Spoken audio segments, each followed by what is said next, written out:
All right, let's chat. Let's chat, ladies. Are we starting? We are. Welcome to Well-Rounded Mama's YouTube channel. Today we're going to be talking about whether you can afford a home birth.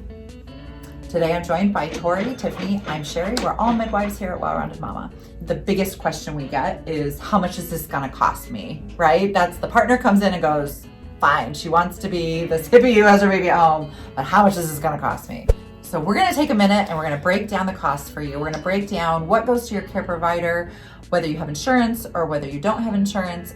But on a state-by-state basis, what care providers charge is what the going rate is in that state. It's not going to be the same across the board. It's not like a federal mandated number. Here in Nevada, I would say the average is around $4,000. There's a little bit of wiggle room. There's some midwives that charge closer to $5,000. There's some midwives that charge closer to $3,000. But for the most part, you're kind of looking at an average of around $4,000. When you come in and you're choosing to pay cash, most midwives that I know of will work with clients on a payment scale. Let's pretend you don't have insurance. If you don't have insurance and you are wondering if you can afford to have a home birth, I would say yes compared to hospital delivery, because at a hospital delivery, you're looking at anywhere from 20 to 40,000, I think is kind of the going rate for a non-cesarean birth. Yeah. You can work out like some cash payment agreements with the hospital. Sometimes clients will go in ahead of time if they pay things up front, but for the most part, you're looking at, if you're going and seeing a midwife and she's around $4,000, that's substantially different, because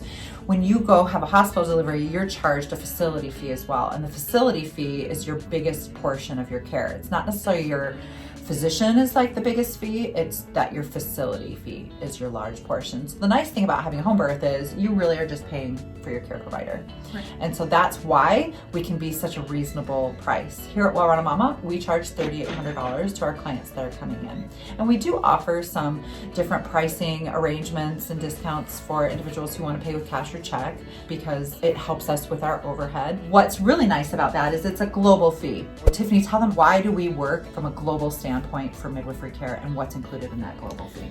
With maternity care, most care providers across the board have to bill globally. So when you're billing globally, that means you're billing for all their prenatal care, the delivery, and postpartum care. It's all in one package.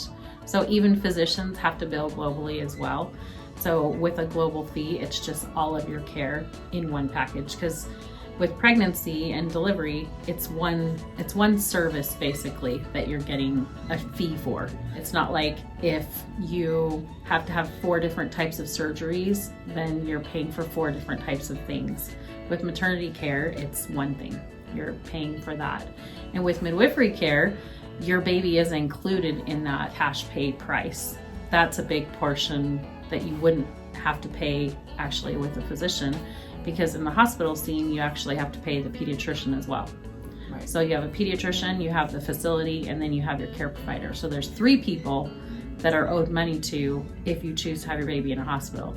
With midwifery care, there's only 1 person, and that's just with cash pay clients or self-pay. Yeah. What's nice about that is you know exactly upfront what your fee looks like. You know that over the course of 9 months or 6 months or whatever, whenever you come see your care provider, and I recommend going as early as possible so you can start kind of establishing care and working that away. We do all of our charting online. So all of our clients have access to their charts, including their billing statements. And the nice thing is I just set a client up on an automatic bill pay. And what's so great about that is she could say, this is how much money I can give you down. This is how much I want to pay you, a little something every week so it doesn't feel overwhelming. And so we added up how many weeks there was left in her pregnancy, and it calculated that her payments were like $70 a week. It was nice because then you're just looking at this very small amount, and it's so convenient knowing exactly what you're looking for up front. So that way, if we had to suture, if we had to do extra appointments, if we had to go do some extra home visits, that's already taken care of and it's done. Yep. And the reason why we like doing it that way is we don't want people to feel like they want to come see us less so they don't have to pay us. Right, yeah. And so that's why it's not piecemealed. It's not piecemealed right. Because we don't want individuals to be like, I can't afford this extra visit. I can't afford to get right. stitches. I can't afford to have these particular things done. So we're just not going to have that done. We want you to feel like like you are getting the same care as any other individual that's walking in the door. Let's talk about insurance for a minute or two, because it's complicated. When it comes to insurance, you have something called a deductible and you have something called co-insurance. And co-insurance and co-pays are the same thing. You have a family deductible, you have an individual deductible, and then you have co-pays or co-insurance. And generally they'll say like a co-pay would be you have to collect $20 at this appointment, and co-insurance would be like a percentage, right? You have like a 70-20 plan, which means they'll pay 70% of their allowed amount. So my husband always drives him crazy that we submit a bill for X amount of money. So if like I submit a bill to insurance companies for say $4,000 globally, right? They might cut us a check for $1,200. They'll say, well, this is what we feel like is allowable for your whatever. And my husband's like, I don't understand. Like, could you imagine if we all were like, this is all we want to pay you? Right. I know this is what you charge, but this is what we want to pay you. But I think that's where dealing with insurance becomes kind of complicated, especially to clients who don't understand insurance. And so here at Well Rounded Mama, we're even kind of trying to develop some in-house how we might be able to better explain how insurance works, because the last thing we want our clients to feel frustrated about how insurance works, or if insurance doesn't cover what they had hoped, or because at the beginning we do something called a verification of benefits. And what happens when they do that verification of benefits is basically they're giving an estimated amount of what they think that insurance will pay. It's not a guarantee, it's not a promise.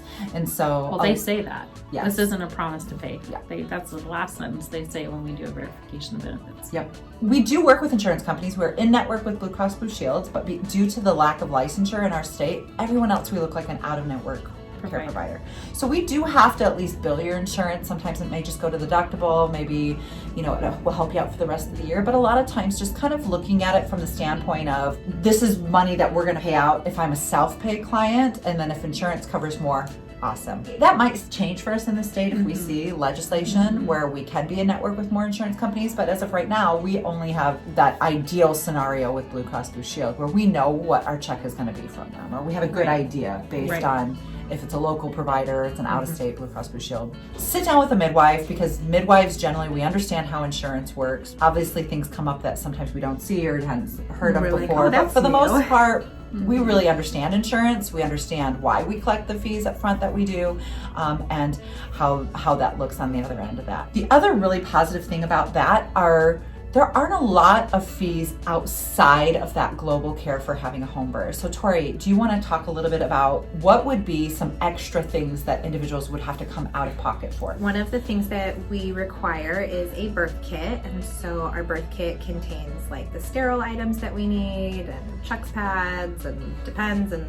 just some supplies that we're going to need at your birth that we send home with you at 36 weeks. That for us costs $50 here. Some other services or things that you might want, like doulas or birth tubs. If you want a birth tub rental, those would be additional costs.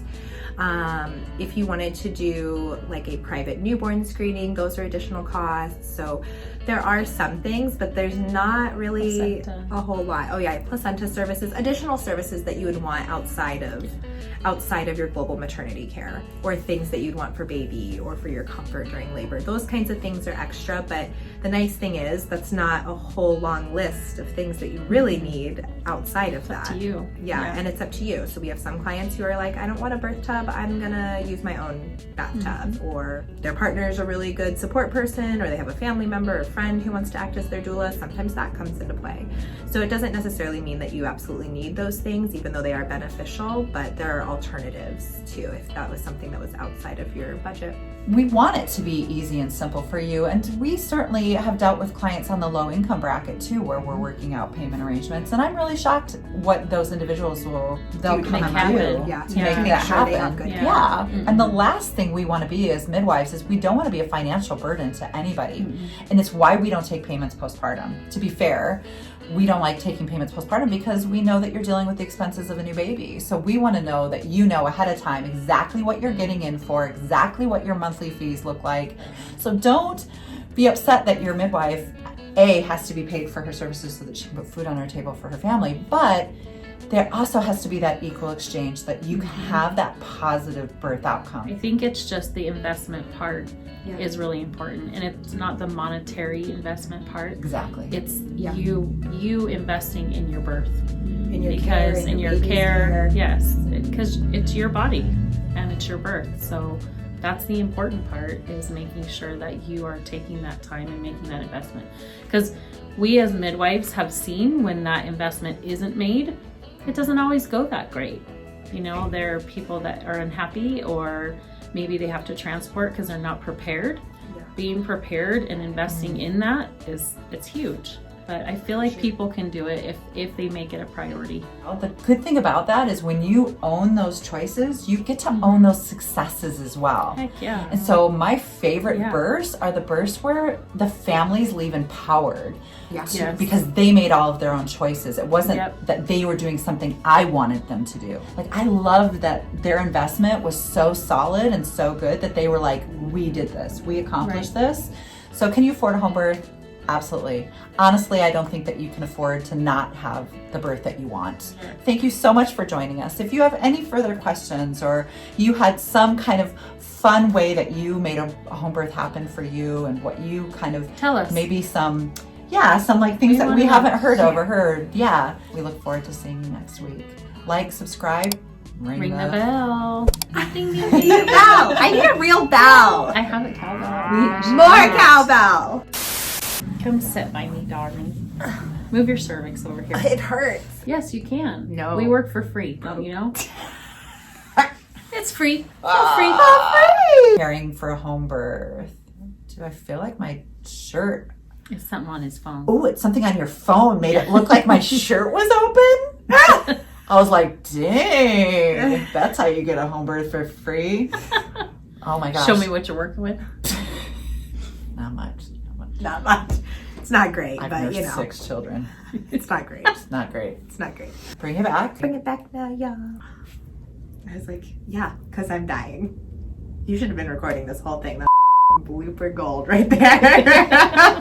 She needs like a Yep. Ooh, Tori's potty mouth. Big shocker.